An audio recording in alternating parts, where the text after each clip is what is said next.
Педагогтерді жұмысқа орналастыру Қазақстан Республикасы Білім және ғылым министрінің 2012 жылғы 21 ақпандағы нөмірі 57 бұйрығымен бекітілген мемлекеттік білім беру ұйымдарының бірінші басшылары мен педагогтерін лауазымдарға тағайындау, лауазымдардан босату қағидаларымен регламенттеледі. Оған сәйкес конкурстық рәсімнен өту қажет. Конкурсқа қатысуға ниет білдірген адам хабарландыруда көрсетілген құжаттарды қабылдау мерзімінде келесі құжаттарды электрондық немесе қағаз түрінде жолдайды. Қоса берілетін құжаттардың тізбесін көрсете отырып, конкурсқа қатысу туралы өтініш. Жеке басын куәландыратын құжат не цифрлық құжаттар сервисінен алынған электрондық құжат.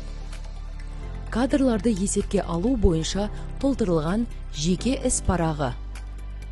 Педагогтердің үлгілік біліктілік сипаттамаларымен бекітілген лауазымға қойылған біліктілік талаптарына сәйкес білімі туралы құжаттардың көшірмелері. Еңбек қызметін растайтын құжаттардың көшірмесі. Денсаулық сақтау саласындағы есепке алу құжаттамасын нысандарын бекіту туралы Қазақстан Республикасы денсаулық сақтау министрінің міндетін атқарушының 2020 жылғы 30 қазандағы Қазақстан Республикасы денсаулық сақтау министрінің 175-2020 бұйрығымен бекітілген нысан бойынша денсаулық жағдайы туралы анықтама. Психоневрологиялық ұйымнан анықтама. Наркологиялық ұйымнан анықтама. Сертификаттаудан өту нәтижелері туралы сертификат, немесе қолданыстағы біліктілік санатын болуы туралы куәлік.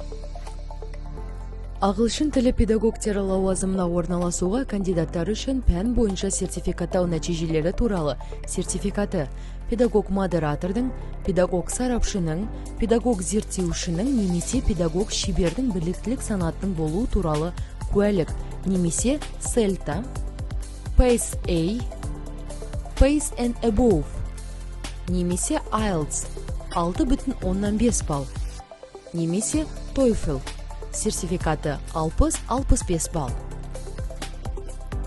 16 қосымшаға сәйкес нысан бойынша педагогтың бос немесе уақытша бос лауазымына кандидаттың толтырылған бағалау парағы.